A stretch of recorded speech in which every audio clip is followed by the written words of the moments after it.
할렐루야. 예, 인사하는 것도 참 민망한 것 같아요. 사랑합니다라고 인사할 수도 없는 상태입니다. 옆 사람들이랑 인사하기도 그렇고, 네,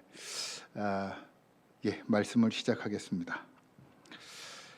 오늘 저녁 식사하고 내일 아침 죽게 된다면, 오늘 저녁만 먹고 내일 아침에 죽는 것을 안다면 여러분은 어떤 상태일 것 같습니까? 저녁이 들어갈까요? 입으로? 밥이 입으로 들어갈까요? 그래서 사형수들에겐 죽는 날을 이야기하지 않는답니다. 오늘 말씀의 상황이 그렇습니다. 그런데 그런 상황에서 나를 따르던 사람들 중에 한 명이 나를 배신해서 나의 적에게 넘기고 십자가에 못 박혀 참혹하게 죽는다. 이런 상황을 여러분이 알고 있다면 여러분은 어떤 상태일 것 같습니까? 내일 죽는다면 나는 내일 지구의 종말이 오더라도 나는 오늘 사과나무를 심겠다는 스피노자의 말, 그건 말도 안 되는 소리입니다. 내일 지구의 종말이 오는 것을 안다면 사과나무 심을 사람 아무도 없습니다.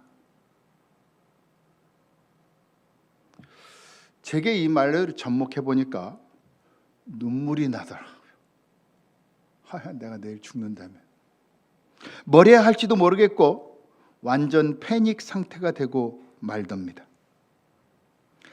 기간이라도 좀 있으면 영화 버킷리스트의 주인공들처럼 하고 싶은 것 저거라도 좀 볼 텐데, 그냥 놔둬도 패닉 상태일 텐데, 심지어는 따르던 모든 자들이 나를 다 배신할 것을 안다면 어떤 상태가 될까?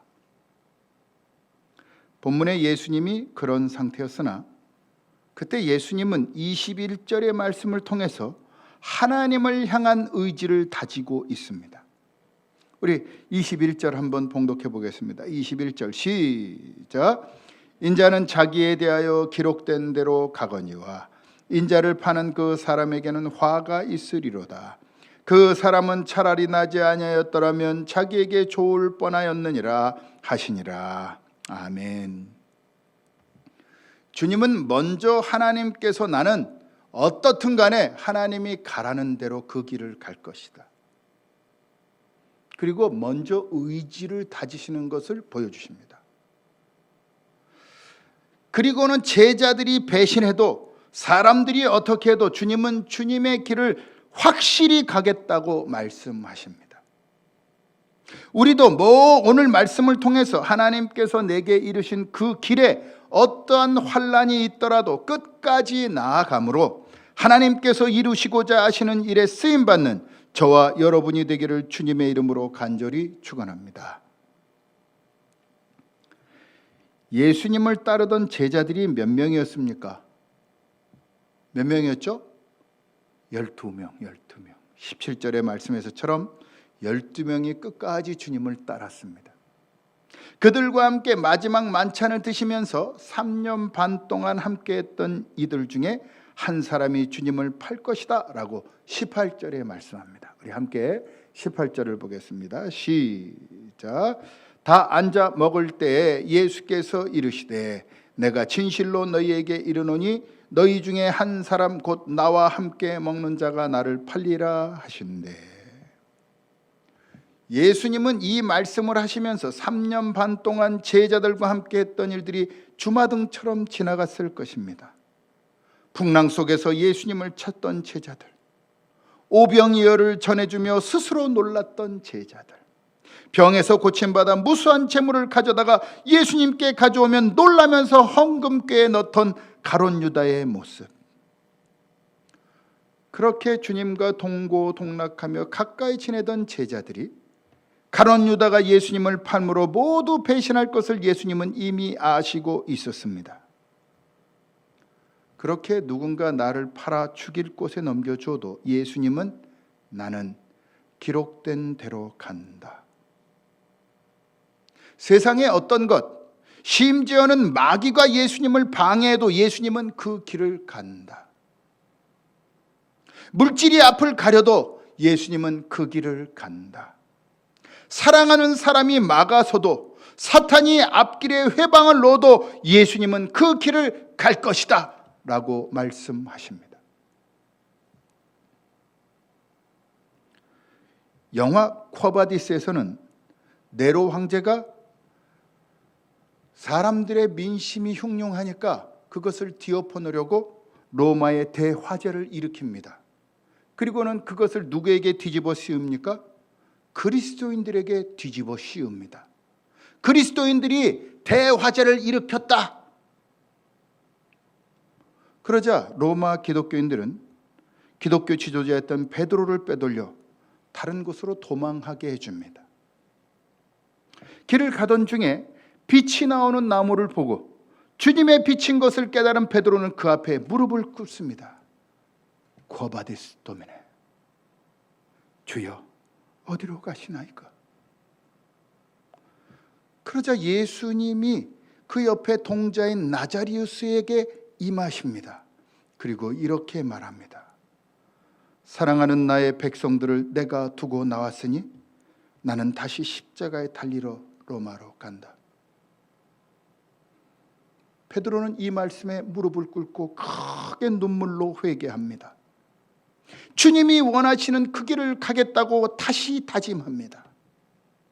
베드로는 로마로 되돌아가 로마 원형극장에서 사자에게 뜯겨 죽고 화형을 당하여 죽는 그리스도인들에게 오늘 너희들은 천국에 이를 것이다. 끝까지 그 길을 가라. 라며 위로하고 힘을 더해줍니다. 그러자 그리스도인들은 죽음을 맞이하면서 그 공포감 속에서 하나님을 찬양하며 용감하게 순교합니다. 물론 베드로도 로마에서 거꾸로 달려 십자가에서 죽고 맙니다.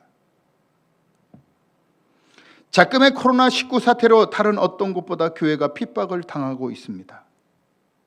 여러분, 세상이 어떠한 핍박을 해도 우리는 우리가 가야 할 길, 하나님을 예배하며 이웃을 주님의 사랑으로 섬기며 주의 말씀을 전파하는 길, 그 길을 가야 하는 줄 믿습니다. 제가 이번에 저희 처제를 만나서 얘기를 듣고 실은 깜짝 놀랐습니다. 이제는 직장에서 너 코로나 걸려오면 직장에서 잘려. 교회 다니는 사람들한테 엄포를 넣는답니다. 그래서 교회를 갈 수가 없대요. 행여 혹시라도 교회를 갔다가 코로나19에 전파돼서 내가 전파균을 보균자가 된다면, 확진자가 되면 직장에서 잘립니다. 야, 전 이 얘기를 듣고 정말로 심각한 환난과 핍박이 왔구나. 교회에 가면 직장에서도 쫓겨나게 됐구나.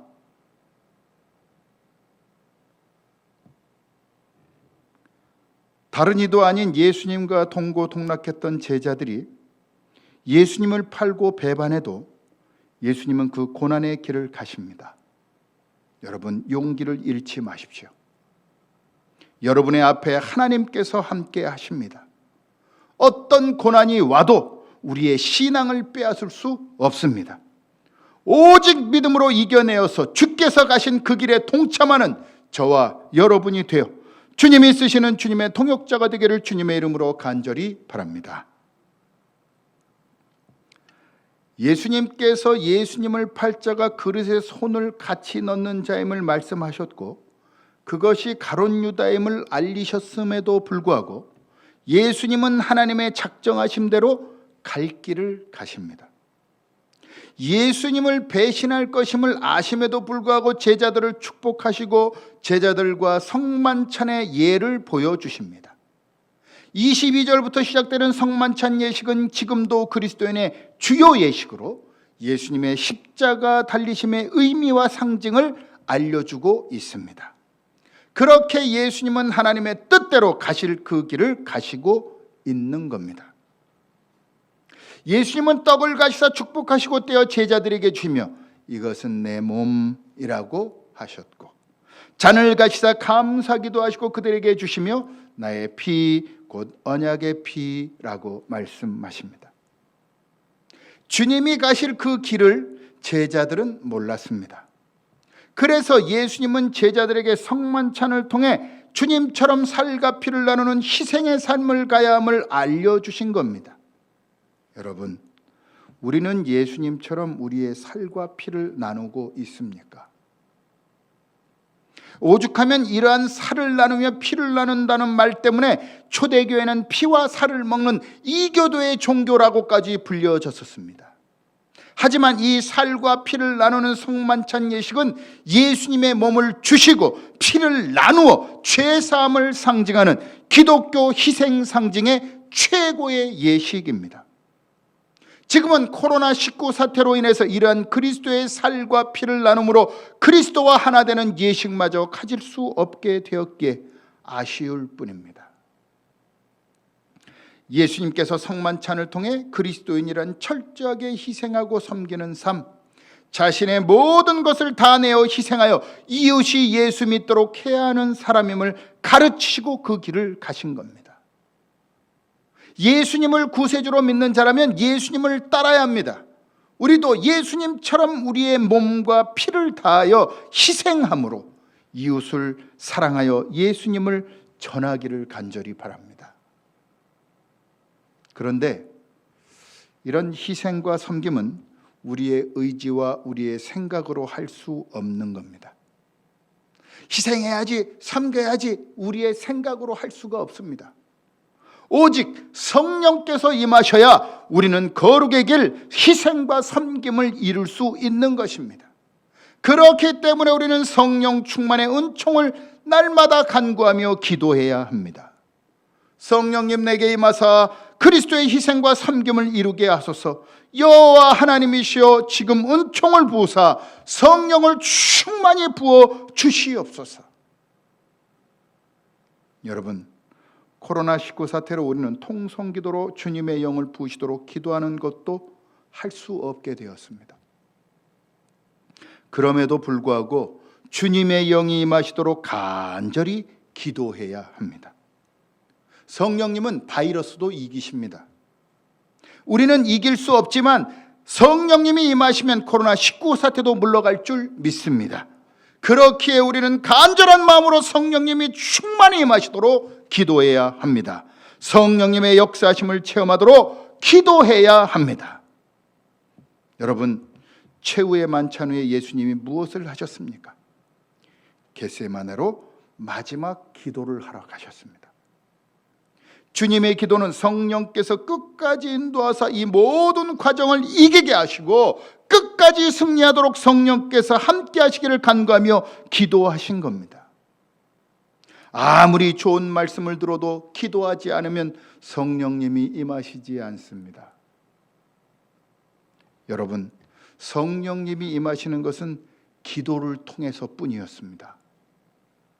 기도하지 않으면 성령 부으심을 체험하지 못하며 기도하지 않으면 어떠한 악한 것과 핍박을 이길 수 없음을 기억하기 바랍니다. 기도합시다. 은총을 베푸사 성령 부으시도록 간절히 기도하기 바랍니다. 그리하여 성령님이 임하심으로 희생하고 섬기는 그 길, 주님 가신 그 길을 나도 따라가리라고 고백하며 나아가는 저와 여러분이 되기를 간절히 바랍니다. 이렇게 주님이 가신 그 길을 가기 위해서는 성령을 받아야 한다고 했습니다. 예수님께서 성만찬을 통해 희생과 섬김의 삶, 그 길을 갈 것을 말씀하시자 그 안에 있던 자들에게 성령님이 임하신 겁니다. 그것을 무엇으로 알 수 있느냐? 함께 26절을 봉독해 보겠습니다. 26절 시작. 이에 그들이 찬미하고 감람산으로 가니라. 이거 참 중요한 말씀입니다.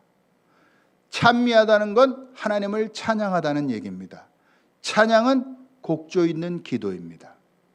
그러니까 성령님이 예수님의 말씀을 통해서 임하신 겁니다. 그러니까 그들이 스스로 찬양하죠. 여러분, 은혜로운 말씀을 들으면 입에서 계속 찬양이 흘러나옵니다. 은혜로운 말씀을 들으면 막 기도하고 싶습니다. 그래서 제가 뭘 느낄 수 있느냐? 예배가 끝나고 성도님들이 막 뒤로 오지 않으면 오늘 성령님이 임하셨구나. 기도하고 싶게 만드셨구나. 말씀을 통해서 성령님이 임하셔서 기도하게 하시는구나. 그런데 예배가 끝나자마자 바로 막 물밀처럼 믿는, 오늘은 성령님이 그냥 지나가셨구나. 이들이 찬미하며 기도하러 어디로 갔느냐? 감람산에 갑니다. 왜 이 포인트가 중요하냐? 예수님은 늘 기도하던 자리가 감람산에 있었습니다. 예루살렘 성전에 오면 베다니 문둥이 시몬이 집에 가서서 머무르셨다가도 기도하러 감람산 그 자리에 가신 겁니다. 그걸 어떻게 할 수 있느냐? 나중에 가룟 유다가 예수님의 기도하던 장소로 찾아올 수 있었던 것을 보면 예수님이 어디서 늘 기도하시는지 가룟 유다는 제자였기 때문에 알았던 거죠. 그렇기 때문에 예수님을 찾기가 쉬웠던 겁니다. 그럼에도 불구하고 예수님의 삶은 기도의 삶이었던 겁니다. 예수님의 헌신과 나눔에 대한 성찬 예식의 말씀을 들은 제자들은 기도의 마음이 생겨서 찬미하며 감람산 기도하는 곳으로 간 겁니다. 하나님의 말씀을 들으면 누구든지 기도하고 싶어집니다. 기도하러 기도하던 장소로 가고 싶어지는 겁니다. 그래서 제자들은 예수님을 따라 감람산으로 가며 하나님을 찬양했던 겁니다. 하나님의 말씀을 들으면 곡조 있는 기도인 찬양을 하고 싶고 기도하고 싶어집니다. 여러분이 온전히 하나님의 말씀을 들음에 집중했다면 기도에 열정이 생긴다는 겁니다. 기도하고 싶어 뜨거워집니다. 왜냐하면 하나님의 말씀을 우리의 마음이 열려서 하나님을 갈망하게 되기 때문입니다. 하나님께서 내게 하고 싶은 말씀을 기도를 통해 듣고 싶어집니다. 그렇기 때문에 기도해야 합니다. 여러분, 예수님은 사람의 배신과 사탄의 방해가 있어도 끝까지 그 길을 가셨습니다. 비록 제자들 모두가 예수님을 배신했어도 희생과 섬김의 삶, 몸과 피를 다 내주어도 하나님의 영광을 위해서라면 그 모든 것을 다 줄 수 있는 희생과 섬김의 삶을 가셨습니다. 우리도 그렇게 해야 합니다. 주의 영광을 위한 희생과 섬김의 삶을 가려면 그 무엇보다 우리는 기도해야 합니다. 기도하지 않는 자는 성령 충만을 받을 수 없으며 성령의 능력 없이 우리의 힘으로는 하나님의 영광을 위해 쓰임받을 수가 없습니다. 기도해야 합니다. 기도하지 않으면 주님의 영이신 성령님이 임하시지 않기 때문입니다. 기도하는 자들에게는 성령님이 임하사 우리가 가야 할 희생과 섬김의 삶, 나를 다 주고서라도 예수를 믿게 하는 은혜의 삶을 살 줄 믿습니다. 여러분, 기도합시다. 성령님이 임하시도록 간절히 기도합시다. 성령님이 임하사 더러운 코로나 바이러스가 떠나가고 교회를 핍박하는 모든 세력들은 예수 그리스도 이름으로 물러가며 주님의 거룩한 승리를 맛보는 저와 여러분이 되기를 주님의 이름으로 간절히 축원합니다. 기도하시겠습니다. 이 시간 함께 마스크를 쓰고라도 우리 간절한 마음으로 함께 기도합니다. 기도하실 때 성령님 임하여 주옵소서. 하나님, 내게 성령님 임하시사 주님의 희생과 섬김의 삶, 그 길로 우리도 가기를 원합니다. 성령 부어 주옵소서. 역사하여 주옵소서. 하나님의 영광을 체험케 하여 주옵소서. 우리가 간절한 마음으로 주여 한번 외치시고 기도합니다. 주여! 아버지 하나님, 오늘도 인도하시고 함께 하심을 감사합니다. 우리에게 성령을 부어 주시옵소서.